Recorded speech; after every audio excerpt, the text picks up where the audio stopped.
Evening. Welcome to the Conservatism Communication First Meet the Lobby event. I'm Katie Perry, I'm the Chair of Conservatism Communication, and I'm also the Chair of In-House Communications, a small PR and PA company in Westminster. So if you don't know of us, look us up. I'd be love to chat with you at some time when we don't have a guest with us this evening. I'm really delighted to be joined by the Chief Political Correspondent of the FT, Jim Pickard. Thank you for joining us today.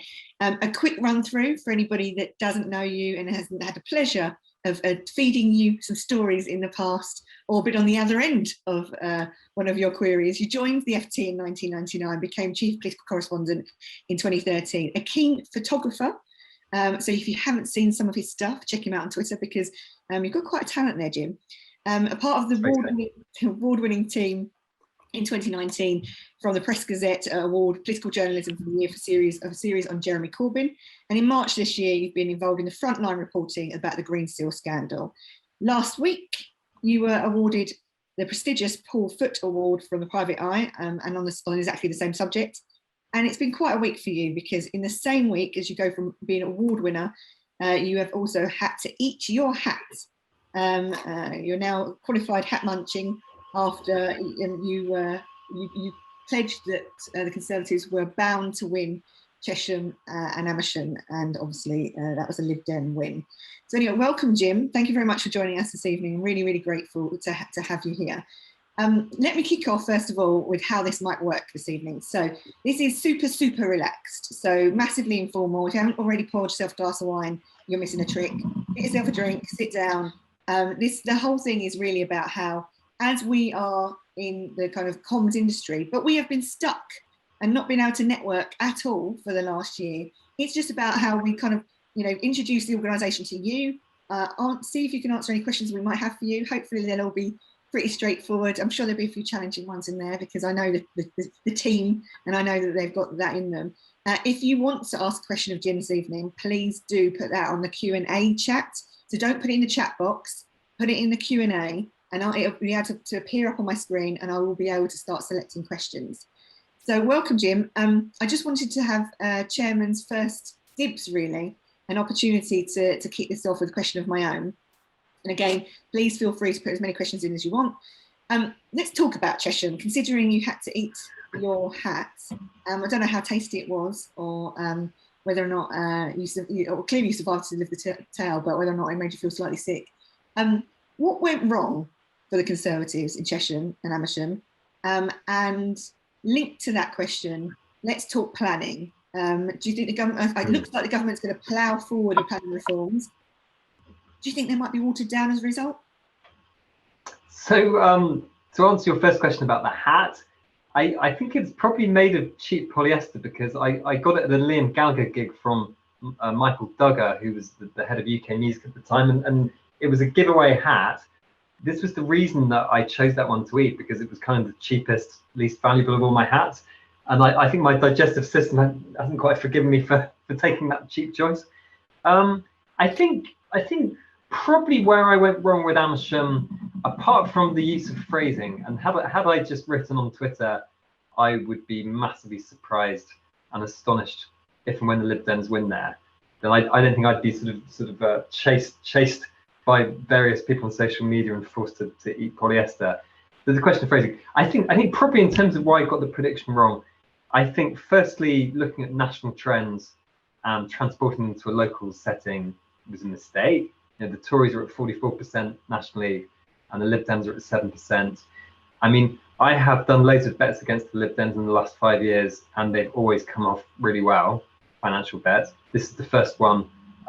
This is the first time that I bet against the Lib Dems and spectacularly got it wrong, which leads me to the second point, which is that there's a risk as a sort of political pundit that you take existing trends and you just carry them on into the future. And it's the same advice that the financial advisor gives, isn't it? The past performance is no guide to the future. And I think therefore I was just working on the lazy assumption that the Lib Dems keep totally underperforming in pretty much every contest. And the signs were kind of there in May because we had those local elections where there were green shoots for the Lib Dems, including I think in Chesham or Amersham where they actually went from 0 seats to more seats. So that was a mistake. And then I think the other mistake is my colleague Jasmine Cameron-Chalesh had actually been to the seat during the election and written a 1,000-word piece suggesting that Lib Dems had a really good chance, and I basically didn't take on board what she'd written. So this week I'm going up to Batley and Spen on Thursday because I don't want to be writing anything, even one sentence on Twitter about a by-election without actually going there. So there's my plate of contrition for you, and we're always on a bit of a learning curve. I mean, I think the hardest thing is predicting whether that result will basically lead to the Lib Dems being competitive at a general election in some of these places that have been blue for a very long time. And I think the one statistic that's worth looking at is how many seats of the Lib Dems come in second place between 2017 and 2019. And I don't have the figure to hand, but I think it's jumped from something like 20 or 30 to 80 or 90. And therefore, I think if they were 25% or something in 2019, they were reasonably competitive. And, you know, if you were Dominic Raab or maybe Michael Gove, some of these well-established Tory MPs in seats where the Lib Dems did well in 2019, they're probably going to be a little bit worried ahead of the next election. And so the planning issue, I mean, look, we wrote within hours of the result coming through on Friday that the pressure would be on Boris Johnson to change tack on planning, and that, you know, immediately the usual suspects came out of the traps. There's probably about 50 Tory MPs who are definitely in the anti-camp, who are putting pressure on the government to change course, and there are cabinet ministers who privately agree with them.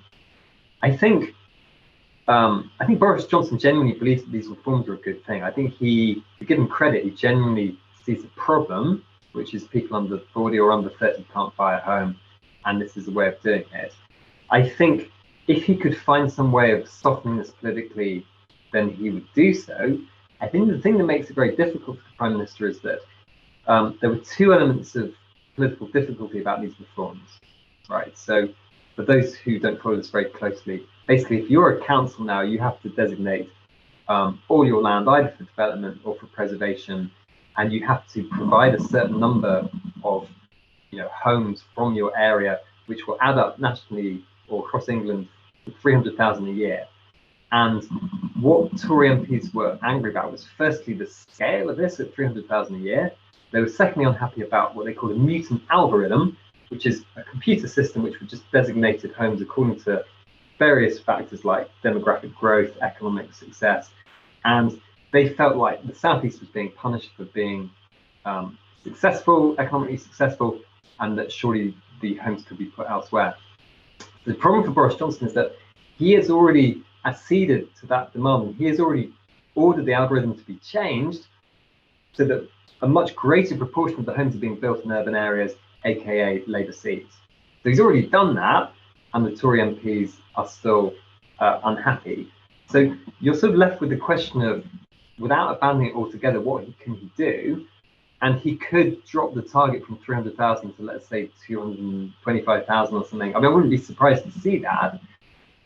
You would sort of drive, if you were in number 10 right now, you'd drive a very hard bargain with your backbenchers as to, if we give you this, are you finally going to shut up and go away? And I don't know whether they'll agree to that. So I think there'll be, to answer the question in very broad terms, they'll want to compromise a little bit. It's not clear to me where the compromise is that would be acceptable to both sides. And the thing is that if you are in a particular area and constituency, those numbers don't really mean anything to you, because 300 to 200,000, it still means building in your patch. The problem isn't the problem really that yes, you do have a wave of NIMBYism, but people just don't want poor quality housing in their patch. If it was sold to them, it was a genuine consultation, and there was a really decent local conversation about what beauty looks like, and what localism looks like, i.e. you want to put a tower block in the middle of, you know, a very cute little oldie village, then you're going to get more people one round. Isn't that something that's got to be hyper local now? I think it is. I mean, all of that ought to work, and if you can insist on higher design standards, then that's obviously a good thing. Although in theory, the house builders will claim that it adds to costs. I think the difficulty for the government is, I mean, when Boris Johnson said that the government's policy was being kind of twisted by the Lib Dems, and exaggerated. He wasn't wrong in that, the Lib Dems were making it sound as if this was going to kind of drive a bulldozer through Greenbelt all over the country. And the linguistic difference between Greenfield and Greenbelt is quite, they sound basically the same. There's a massive difference between the two. And you could argue the government hasn't been clear enough that they are not they're not liberalising Greenbelt at all. They're not allowing more homes, as I understand it, in areas of special scientific interest and national parks. But there will be more homes in Greenfield. And, at some point they're going to have to make the case that, you could fit a city the size of Birmingham to Lincolnshire. And is it really going to change British? Is that a total disaster for the British countryside? I would argue probably not. But, if you're dotting 20,000 homes here and there across quite pretty areas of the southeast, it is politically really hard, and it's defeated previous governments. And there's one of those kind of questions really around the fact that there's a lot of land that people think is green and beautiful and wonderful. When they actually see it and when they live near it, they realise it's, people would be happy to build on that piece of land because it's nothing special. What we want to protect is those special places, and I think there's a very different. I want to change the subject. Joanna Bradford has sent a message in. Sorry to ask for another prediction. I'm sure she's not taking a mickey out of your previous predictions. Given SNP cold in Scotland and Labour's performance over the last year, when do you next see a Labour government in power?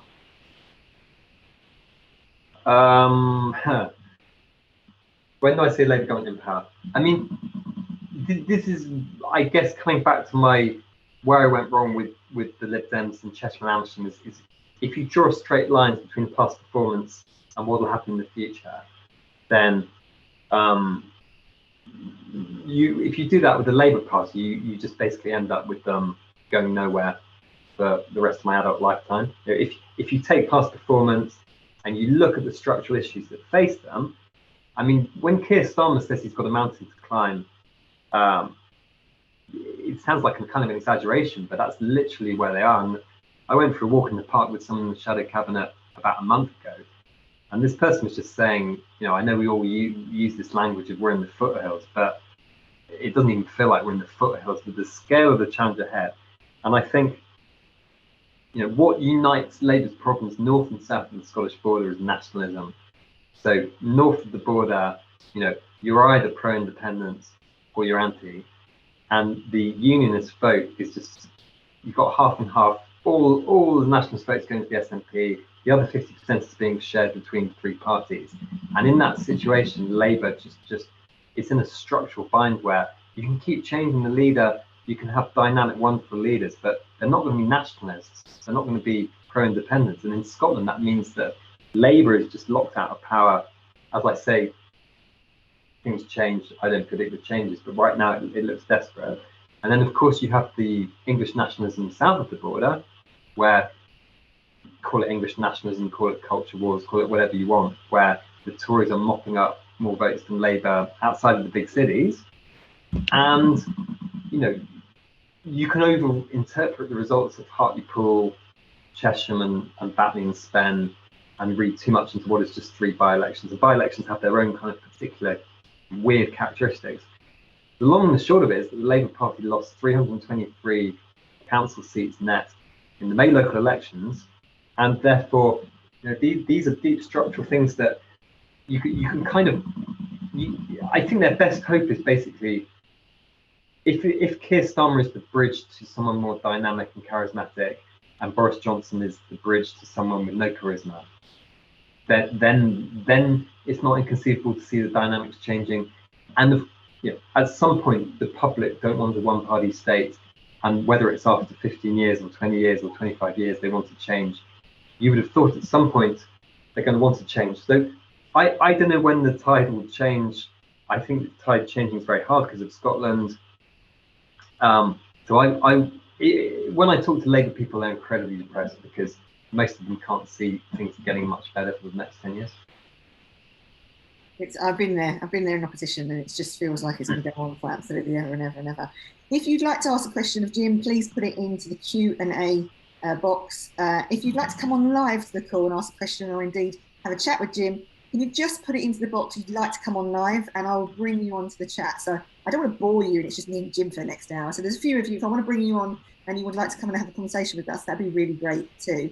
But So, you know what, Katie, going back to your last point, I remember saying to someone in the pub in about 2002, I remember saying to a mate, you know, if you're a conservative or a right winger, now's the time to get involved in conservative parties, because that was about the point where the Tories just looked so dead, unpopular, out of touch. Just, you know what I mean? It was, yeah. and that would have come true. And I say to sort of younger Labour people right now, you know, you're not going to believe this, but this could actually be the time if you want to be real in power in 8 or 10 years' time. Now might be the time to get in there. You know what? It's completely true. When I was working at the Conservative Party, they literally had no money. It was William Hague days, and you were given lots of responsibility that you would never normally be given because, you know, in the heyday, you'd be down the pecking order.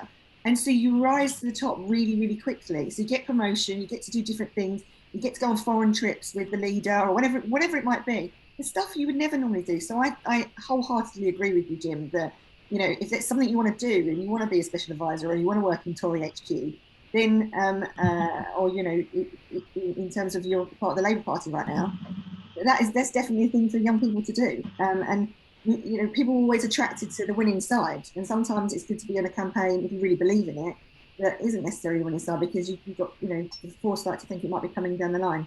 So there's a question from someone that didn't put their name down. Does Jim believe international travel will ever return to levels seen before the pandemic?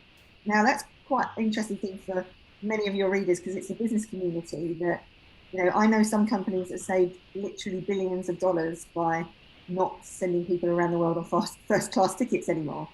You know, where do you think that industry is going?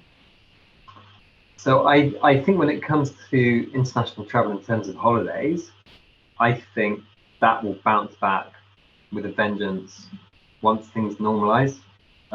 It doesn't feel like it's going to be this year. And if you listen to Boris Johnson yesterday, he was saying, don't expect travel to feel anything like normal this year. But I think, you know, once all adults are double jabbed, I mean, I think from August, people will be able to come back from amber countries without quarantining. I think they're going to make it easier for people to come back from green countries, perhaps shift from more expensive tests to lateral flow tests. I think, you know, people, they always claim that, you know, during the lockdown, everyone sort of re-examined their inner souls and started thinking environmentally. I think for most of us, there's just a desire to get out and travel and see the world again that's been repressed. And therefore, there could be like an incredibly good season for the travel industry, but it isn't this year, and it might not be next year. It could be the one after. But I think on a similar note, you know, the working from home thing sounds glorious now, and a lot of us, including me, are planning to try and work 2 days from home at least into the future. But I think, you know, if you were someone planning to shift your family to Cornwall or Barbados and work from home forever, you know, I wouldn't be surprised if just things snap back to normal. You know, the elastic comes back. You find yourself excluded from meetings, you know, you're not quite in the loop. I think there could be some people who get stranded making quite radical life changes and then finding that that's all cool for a year or 2 years, and then in 3 years or 5 years they find themselves in a bit of trouble. You do find, though, that people are starting to think about house prices and thinking, you know, I can do an hour commute or an hour and a half commute if it's only 3 days a week. So all of a sudden, that 1-bedroom flat turns into a 3-bedroom house with a garden, and you can see that movement, I think. And yeah, don't buy 1-bedroom flats in central London right now. Yeah, you might wait a year or two and pick one up really cheap. Who knows? Okay, so I'm going to move on to a question from Adam Honeysett Watts. Who do you consider to be rising stars within the Conservative Parliamentary Party? That is a very good question. I would say among the new intake, Claire Coutinho, who used to be a special advisor to Rishi Sunak, is very highly regarded. Richard Holden is quite a canny operator who will go far. I think there's one or two others who I'm quite interested in. I think it's not an amazing crop of MPs. If I'm being honest, it doesn't feel like things felt in 2010 where because I've been in the lobby for 14 years ridiculously, and in 2010 there were these people like Amber Rudd and Sajid Javid where, you know, you could just see Dominic Raab. Remember meeting him in 2010. You could just see that these were really sharp, really ambitious, really talented people. and lo and behold, they rose through the ranks very, very fast. I think it's quite possible, there's around 100 new Tory MPs. It's quite possible there's some talented people there that haven't yet, flexed their muscles, and we haven't quite seen their talent. I think the fact there's been this pandemic has not helped them in terms of, they've been in the chamber less. It's been harder for them to meet journalists and get exposure that way. I mean, what do you think? You know the Tory party better than I do. Who do you see as talented young? I think, I think you're right. Do you know what as well? I think that the way that sometimes it's really difficult because that election came along quickly. So those people didn't have very long to become candidates. Then they were not very long to be MPs before pandemic hit, and they've stuck, as you say, they're stuck in their constituencies month after month. So we haven't seen them as much on TV that we might have done. We've not, not seen them in person. Conference in the autumn might be a great moment to meet quite a lot of these people and to have FaceTime with them and hear them on panels and watch them on TV and stuff. So I think that it's if I was a kind of newbie Tory MP, 2019er, I would turn up to conference and I'd kind of, work the room and really show people what I'm about. Saying that though, everybody talks about 2019 as like they've got such control and power because the Red Wall and, the PM listens to them and they get invited into number 10 and stuff. So I think there's a whole bunch of them. But I also think don't overlook those that have been around a bit that haven't yet had kind of this, the real moment in the sun. So there's some great women there, the Gillian Keegans of this world that I think are going to go quite far and do totally agree. Fiona Affoloni, surely in line for ministerial post and a reshuffle. So yeah, Ben's brilliant. Of Tories that I think that are a bit untapped at the moment. That I just had a sort of I've had a side thought. Just going back to the planning point again. One thing we didn't discuss is that the change of personnel within number 10 is crucial here. So the person who was driving planning reforms was Dominic Cummings, and he's gone. Neil O'Brien is now chair of the advisory policy board. He was one of the main opponents of these planning reforms, and Andrew Griffith was kind of the ringleader, I suppose. And he is also, I can't remember what his advisory role is, but he's basically number 10 as well. So the dynamics around the PM on planning have changed massively. So you think the influence of Neil O'Brien on planning might be a negative one in terms of pushing things through? And Andrew Griffith as well. I mean, these were two of the MPs who were the most kind of vehement opponents of the whole thing. Yeah. So if you were laying a bet on whether it could be scrapped altogether, which it's not my central assumption, but with Dom out and those two in, that really changes the calculation.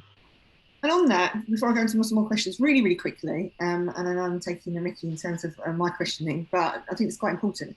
The aggressive nature of that number 10 moment in time, which was we're going to whack through these planning reforms, but not just on planning, on a whole number of different things as well.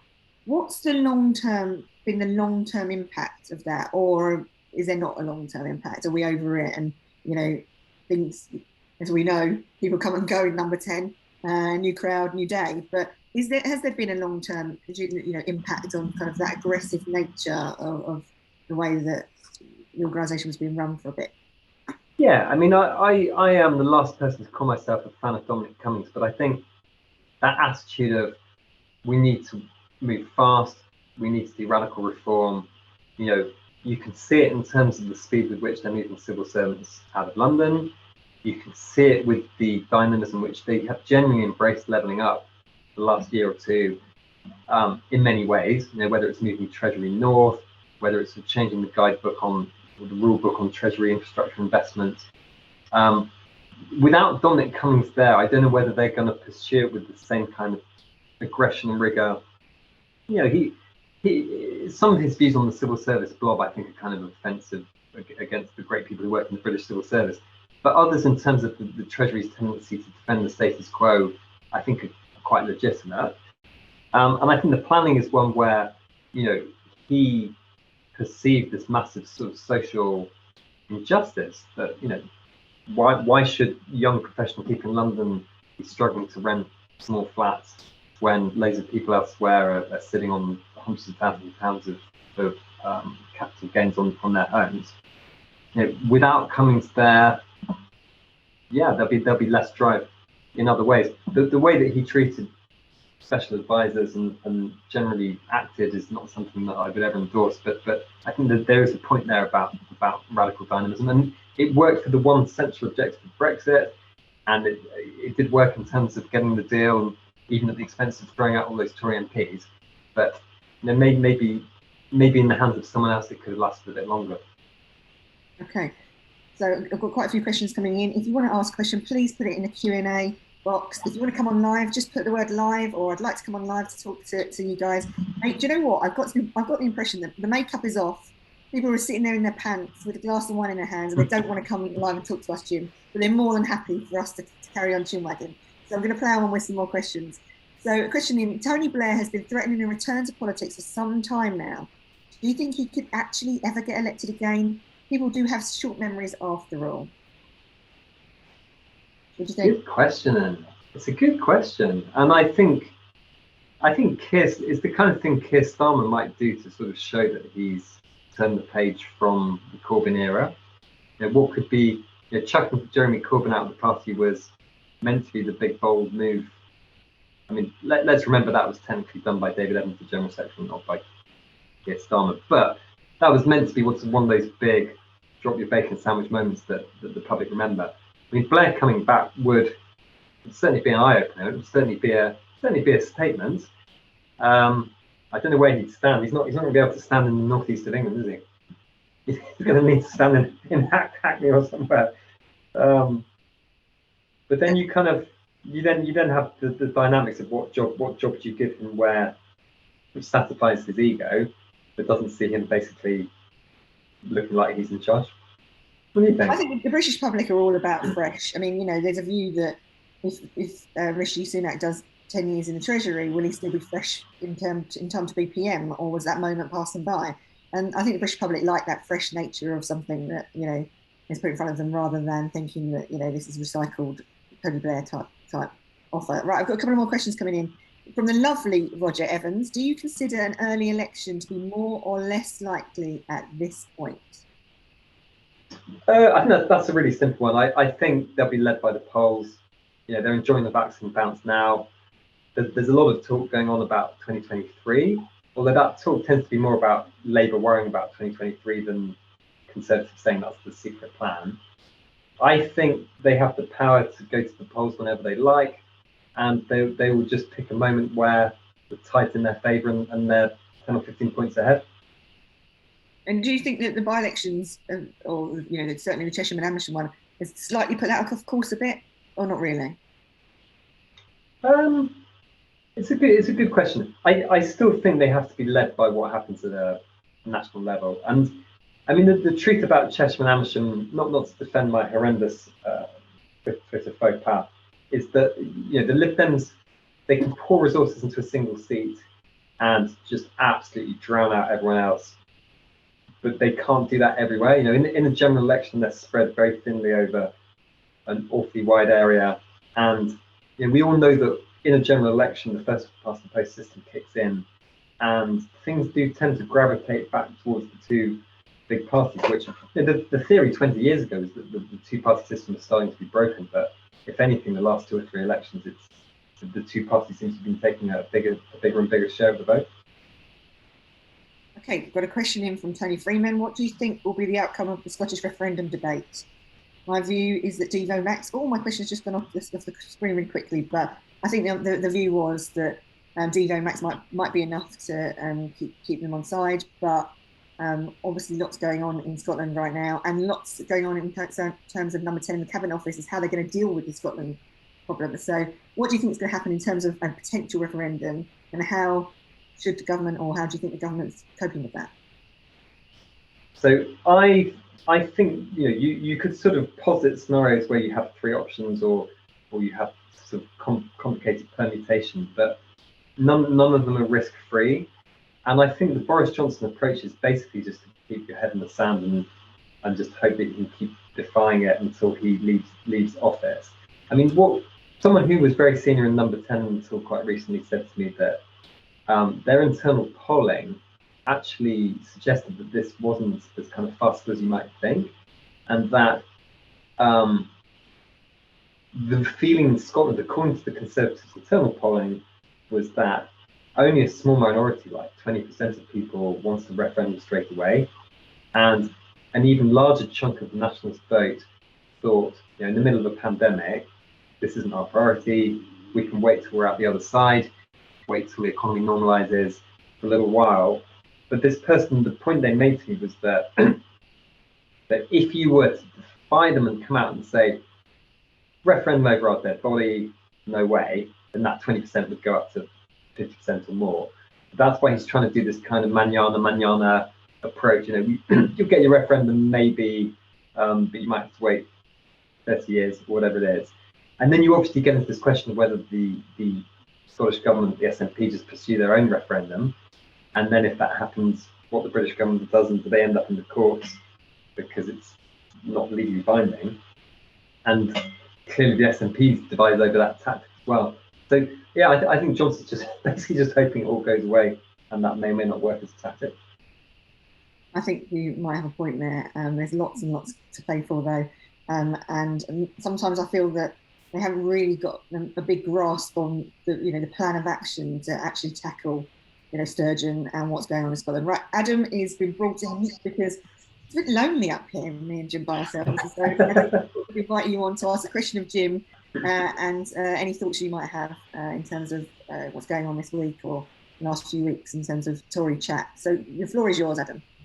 No, thank you, Katie, for organising and hosting. Jim, thanks for coming along tonight. We really appreciate it. The two things from my side. I just want to go back to the Rising Stars thing for a second.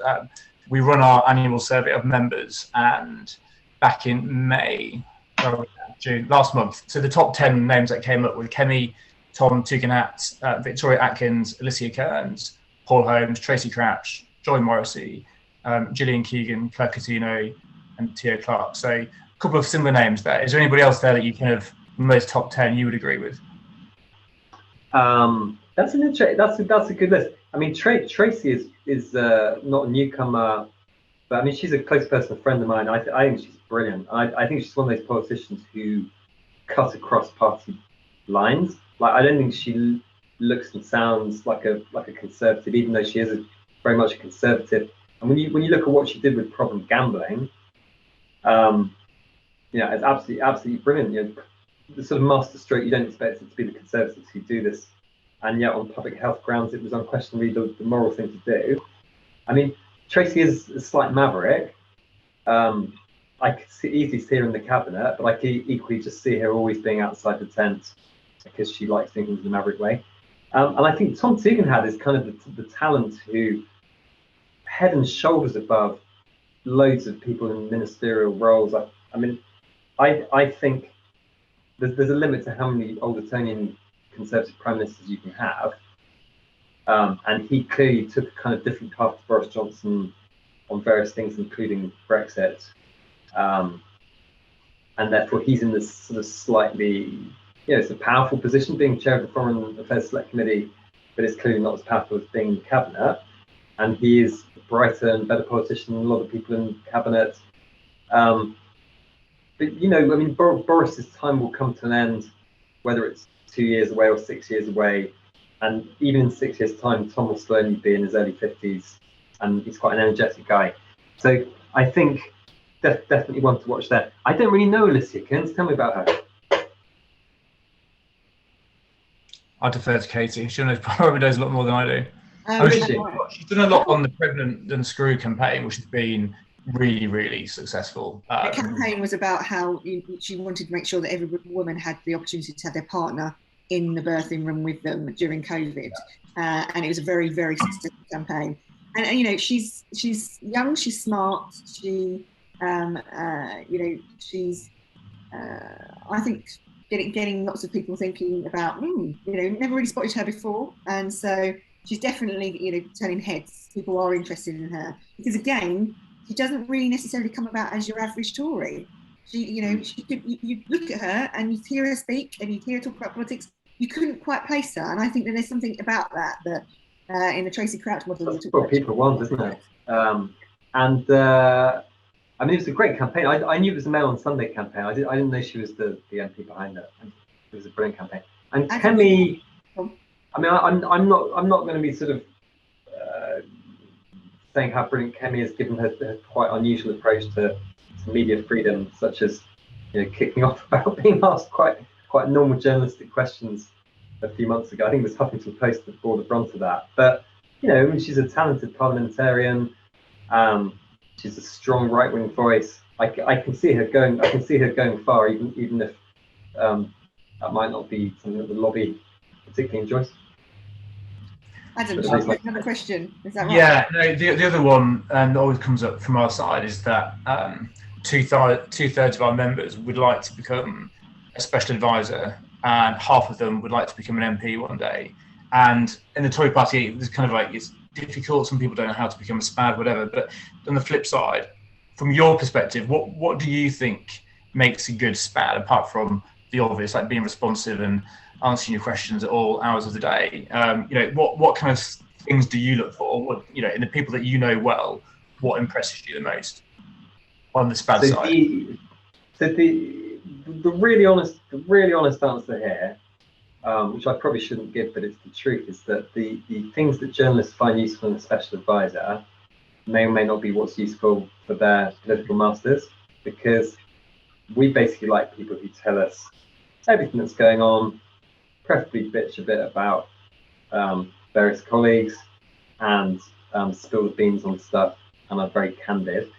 And there are some SPADs who appear totally useless because they tell us nothing, and maybe they're delivering some other useful function which we don't know about, and maybe they're keeping their political masters out of trouble by not briefing the press. But I think there's a middle way, which I'm not going to start naming SPADs because you can get them into trouble for saying they're helpful. But there are some SPADs who actually, they don't go wild on the kind of political gossip, but you call them up saying, I've heard this policy's happening, is that right or wrong? And they may or may not know. They go away and find out, and come back and discreetly tell you, just to ensure that what you're writing is accurate. Because at the end of the day, if we're all writing stuff and it's reaching millions of people, we just want it to be true. And having SPADs who just don't come back to you and don't help and don't guide you is bloody annoying. And so I think you can steer a middle course between total indiscretion and total discretion. Yeah. I think the secret is that when journalists all pile in and say how terrible it is the special advisor is leaving, it's because they're all gutted that their main source of info is now going to be out of touch and no longer going to be able to feed them stuff. But that's not always the truth, but sometimes I think I do read a bit into that. So Adam, I'm going to put you back into the kind of chat, and if anybody else wants to come back up and join us in the way that Adam has done, so thank you, Adam, for showing how not scary it is. So we've got about 20 minutes left to come and join us if you'd like to. I'm going to mix two questions now, Jim, into one, because they're very similar. How have relations between the lobby and Number 10 changed in the last 6 months? And what's your personal feeling around the Number 10, Number 9 briefing room? Trying to think how things have changed with the lobby. I think at Number 10, I think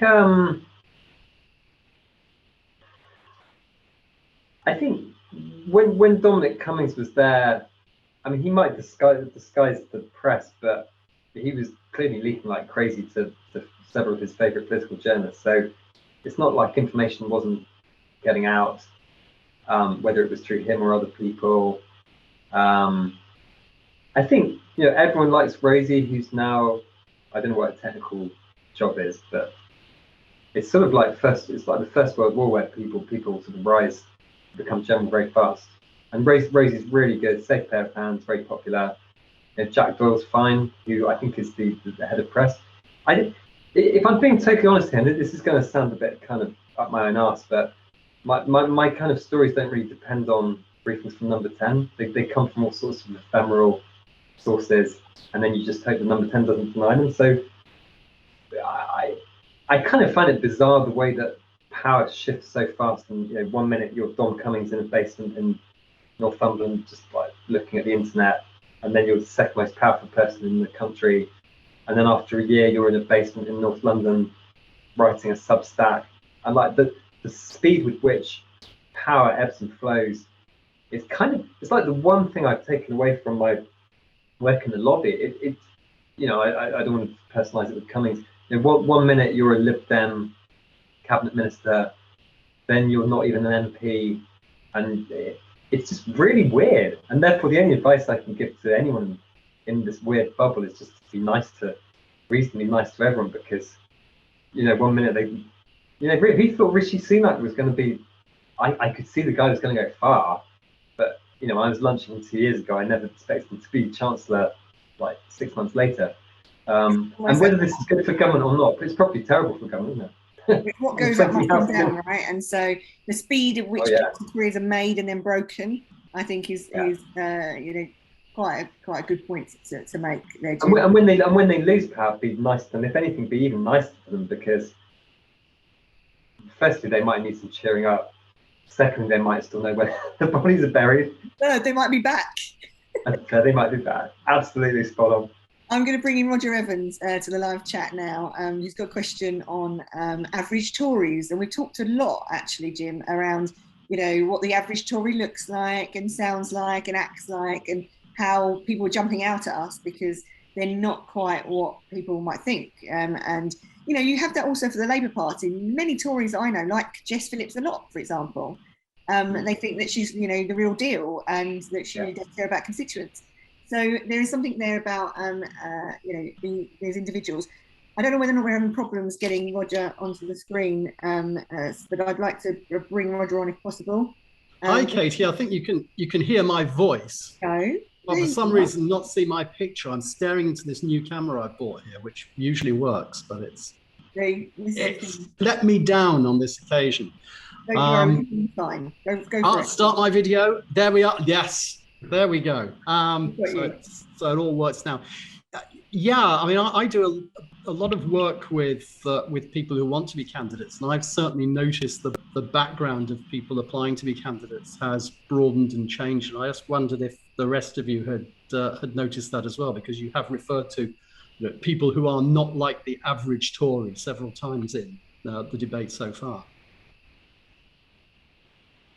I mean, I think if you look at the new intake of MPs, they're probably, or Tory MPs, I suspect they're probably a bit less kind of, you know, southern, posh, sort of squire type, stereotypical Tory. You know, you look at Gloria De Piero's old office manager, Lee, who's now MP for, is it Ashfield? And, you know, he's a former Labour guy, I presume working class background, straight talking, in more ways than one. The MPs might be changing. I mean, I guess the Conservative Party voting base now is, you know, it's obviously very differentiated between the red wall type voters and the traditional ones. And, you know, people talk all the time about how Labour has the struggle of how on earth do you attract people who are working class, blue collar, manufacturing heartland, and at the same time graduates with very left-wing views living in Hackney or whatever. But the truth is that the Conservative Party is inheriting exactly the same problem, isn't it? Yeah. And whether you can ride, you know, two horses with, you know, one arse, it becomes quite tricky. And Boris Johnson has the charisma and popularity to pull that off now, but you sort of wonder whether his successors will be able to appeal to those two tribes. I don't know what you guys think.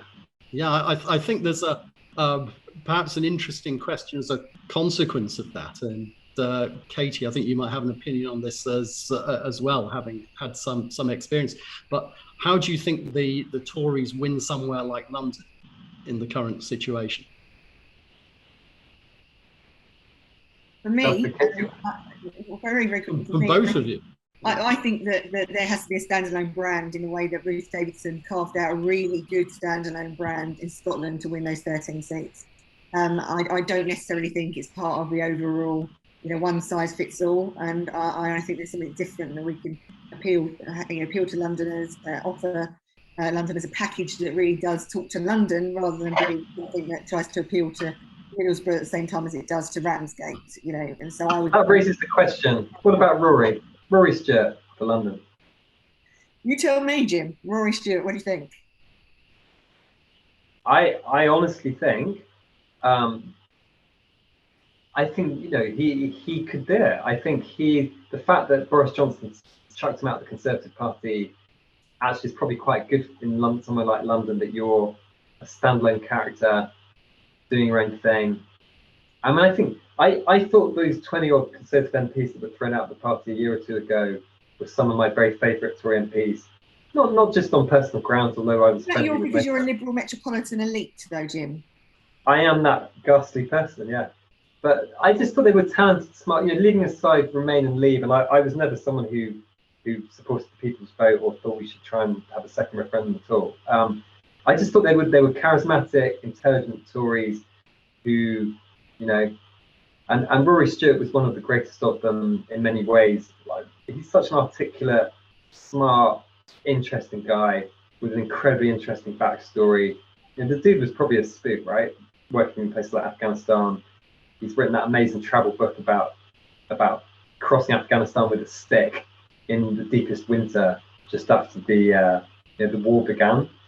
I hate sounding sycophantic about any politicians because my job is to sort of stand aloof and judge them all in quite a cynical way. But just thinking like who could bring a dose of charisma to London and possibly be a career Labour politician, I don't see many other better options. So Roger, unless you had one last comment on that, I'm going to put you back into the chat and bring someone else up into the chat. But if that's okay with you, thank you so much for joining us. And Nathaniel, I'm going to bring back into the chat. And in the meantime, really, really quickly, there's some questions on compassionate conservatism and whether or not we're losing compassionate conservatism. I know it's also in the chat box with the current offer, which some people could say is a bit of a kind of some people would accuse it of being a kind of a cultural war. I'm not sure I would, but I know that people are saying, especially over things like cuts to foreign aid and others. Do you think that's a problem storing up? Because some of those former Conservatives that you talked about, such as Rory Stewart, would have a very different point of view to maybe Boris Johnson on issues such as foreign aid. So the way I would answer that is that I think the foreign aid issue does have the potential to kind of linger as a nasty party inverted commas type decision, especially when the actual real world implications become clear. Because it's one thing to talk about it at a headline level, right? But when you see what it means for refugees in Syria or people who don't have clean drinking water in Rwanda or wherever it is, that has the potential to be a slow burn, unless they reinstate that spending in a year's time, which I think is also reasonably likely. But I think general proposition of, where is compassionate conservatism, I think deliberately or accidentally, we have an offer right now domestically that's phenomenally compassionate. We've had a furlough scheme that at one point was supporting 11 million people at 80% of their wages through the worst pandemic in modern history. And I remember talking to Carolyn, the former head of the CBI, at the point where the furlough scheme was announced, and they'd been in the room with Francis O'Grady from the TEC and with Rishi and other people. And when Carolyn from the CBI went back to her members to tell them about this, she told me there were chief executives with tears in their eyes at the generosity of the scheme, that their workers weren't going to be, struggling to put food on the table of their staff. So I think the furlough scheme must be compassionate. I think the amount of money going into the NHS, which is, as people on this call probably know, is vastly more than the £350 million promised on the bus. If not now, then the trajectory within a few years will be beyond the bus. And I think we have an answer coming up on social care, possibly before recess. So if you read the Plisco email this morning, it was all kind of, a meeting has been cancelled, therefore boo-hoo, we're not going to have a social care solution. I mean, our understanding of this is that there are some hopes that actually could be set out within a month or two. So right now, a lot of compassion.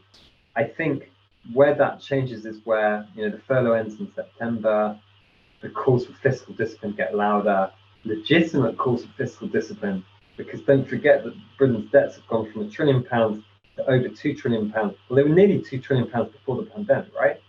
So for all this talk about the deficit being cleared, which was true for a while, that's only the annual difference between income and spending.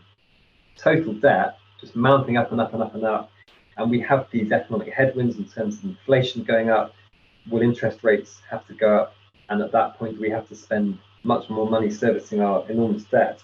So I have a lot of sympathy for right-wing or conservative, dry, if you like, fiscal right-wingers, because there are massive dangers if you keep spending at the rate we've been spending. So, sorry to wang on and on and on, but compassionate conservatism now, but for how long is that sustainable after the pandemic? Got it. So we've got 10 minutes left. If you'd like to ask a question or come on live, please shout. Nathaniel, you've done exactly that. Please ask your question of Jim. Sorry I had you on the screen for so long, but Jim wanted to give us a full answer on that. The floor is yours now. That's all right, no worries. Hi guys, my question is probably, given recent lobbying scandals, or not so recent now, I suppose, Jim, to you, how do you think the relationship between public affairs professionals and lobbyists, in-house agency, however they are, and the press will change? Good question. If we're talking about Greensill, I think like a lot of these scandals, it was a lobbying scandal that didn't involve lobbyists, and I'll tell you what it was like, which is why it's stuck in the core of a lot of people. It was like having a amateur kick around football, and Messi just turns up and just it's an unfair situation where you have a former prime minister coming in and leaning on his old mates in government and trying to get them to do favours for his company. The whole system is based on the government needs to listen to lobbying from charities, businesses, everything else, but it's done on a kind of normal basis where you listen to them, but you don't give special favours to anyone.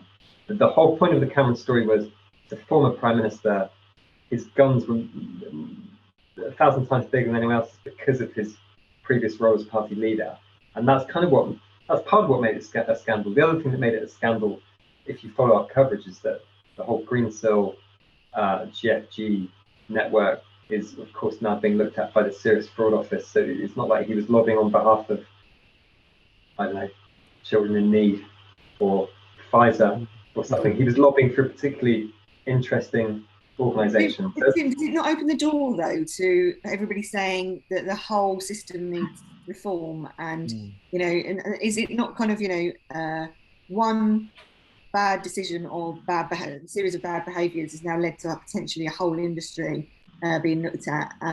Now, if you're behaving yourself, you should be on the registers, and you should be, but there's lots of people that work in-house that obviously don't have to be on registers, and there's questions around that. So do you not think that this is probably a moment where spotlight's on the industry again? Yeah, but if they change the rules, to more transparency, I as a journalist, I'm going to like that. If they change the rules to make it a level playing field between third-party lobbyists like yourself and in-house lobbyists like David Cameron, again, that's a good thing. And we were writing in 2011 or 2012 when David Cameron brought in those lobbying reforms which created the register. It was always a massive glaring error that it excluded in-house lobbyists, because why would anyone think that the head of the CBI's government affairs person or Diageo's government affairs person was any less a lobbyist than someone from Finsbury? It never made any sense. So as long as it's not disproportionate, a bit more transparency could be a good thing. Great. Well, I'm going to put you back into the chat unless you've got anything else for us, Nathaniel. No, nothing from me. Thanks, Kate. Great. Thanks, Jim. Great. Thank you very much for joining the live chat. You've got literally about 6 minutes left. If you haven't asked a question, please ask it now. I'm going to spin through some really quickly, Jim. That is a nod to you to answer quickly. And is next reshuffle, when do you think? Autumn. Autumn, not before, you don't think? At the moment, it feels like autumn. Okay. Who's out and who's, well, you talked about who's in terms of Rising Stars, but who's out in the next reshuffle, do you think? It's got to be Gavin, hasn't it? Well, our education secretary. And I think Hancock's probably safe just on the basis that if you sack Hancock, it looks like you're doing Dominic Cummings' dark arts bidding. So he's done him the greatest favour and kept him in the job in a way. Possibly. Okay. Let's ask a question around what should the PM be doing that he isn't doing right now? Like, for example, if you're going to write an end-of-term report, what would your comments be? Great question. This is why I'm not a political advisor. I haven't a clue. And you can't change him. You can't change him. You can't make him more professional, and you know, he is what he is. Not my job. Sorry. Fair enough. Is the FT superior to Bloomberg? Of course. Of course he's going to say yes. My question cracks me up. Okay, what, if anything, could cause the next political storm? Now, I've got 2 points on that. I think inflation potentially, and migrant boats over the summer. I do think that there is going to be this influx of, people travelling to the UK on boats, refugees, and the Home Secretary appearing tough and doing everything she can to appear tough on that, but it doesn't work. And the government is left kind of, we told you that we'd solve this problem, or we are an independent island, we don't have to, and we're in the situation which we're in. And so, can you see anything on the horizon that it's got danger signs?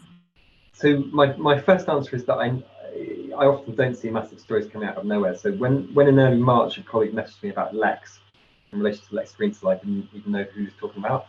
And then obviously we did that scoop, which has led to 9 different inquiries. So hopefully something will come out somewhere. I think in terms of known unknowns, the ending of the furlough and the end of September, I think it's very discounted the extent to which that will lead to a spike in unemployment, because it could be hardly anything, right? It could be 50,000 people. I say 50,000 as if that's hardly any people. I mean, relatively in respect to the churn you always get in the employment market, 50,000 people relatively wouldn't be enormous. But what if it's 500,000 or even 300,000 or 400,000? What if it's higher than 500,000?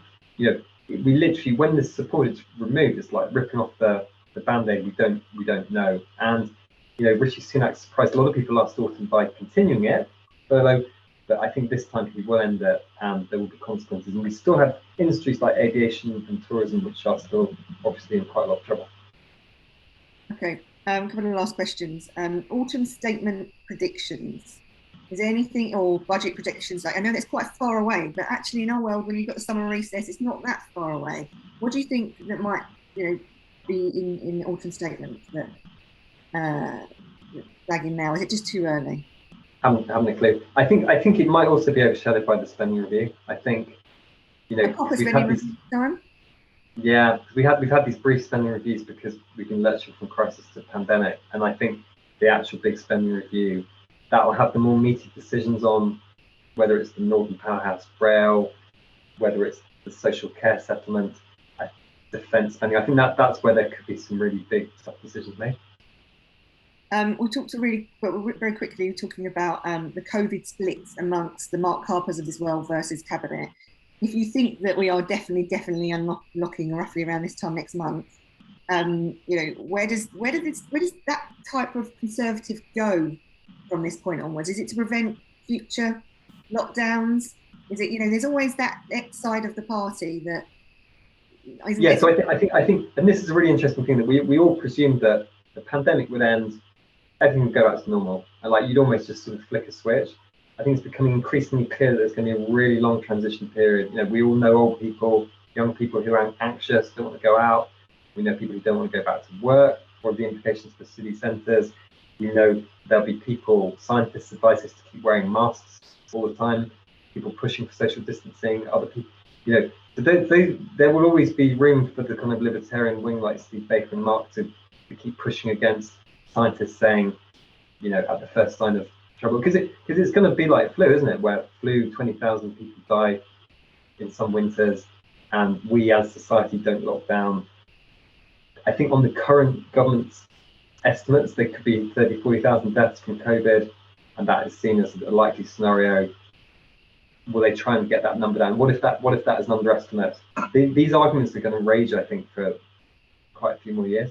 And we've not really thought about the booster system and how we in Earth. This has been an amazing rollout in sports centres, in churches, in football clubs. How do we normalise this rollout every year in a booster? That's not that easy to do, because the flu jab is not massively widely taken. It's taken for a certain age group. It's not taken all the way down to 18-year-olds, 15-year-olds, when it might be. So how the hell might we roll out a booster schedule? I think is quite a difficult challenge for the country as well.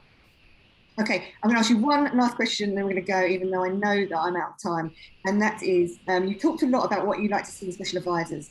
what about PRs? And the reason why I've ended on this question is a lot of PRs on the call today. What do you like to see in your press contacts? I like getting given exclusives.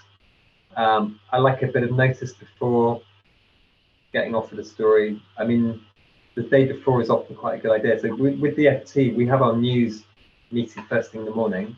Like the main editorial conference is kind of 10 o'clock. So I'm writing the news list for our Parley team a couple of days a week, and I'm delivering that by 8 a.m. So if something comes in at lunchtime, unless it's seismic or really exciting, it's quite hard to then convince your news editors to be interested. And I think it's different for every organisation, but I think the FT will interested in big themes. So things that may seem small or straws in the wind, if they're part of a broader theme, your company is selling more of X because there's this massive global theme that's happening, and then it becomes more interesting. I think I always try and talk to PRs. Quite happy to, because journalists get loads of stories from PRs. It's a good thing to do. I sort of feel like some of my specialist colleagues get deluged with offers of stories and PR coming in, and if some of them sound ratty occasionally, it's probably just because they're just from the weight of it, I suspect. But to make personal relations with journalists by having a coffee or something with them, and then that's the foundation of a good working relationship. And I want to end on that note. First of all, Jim, thank you very much for joining us this evening. I'm really grateful for your time. I know you're really busy, and the desk is always phoning and asking for more and more all the time. So for sparing us an hour this evening, thank you very much. Thank you very much for joining us. Those that came live, well done for being brave. I'm very grateful for your time.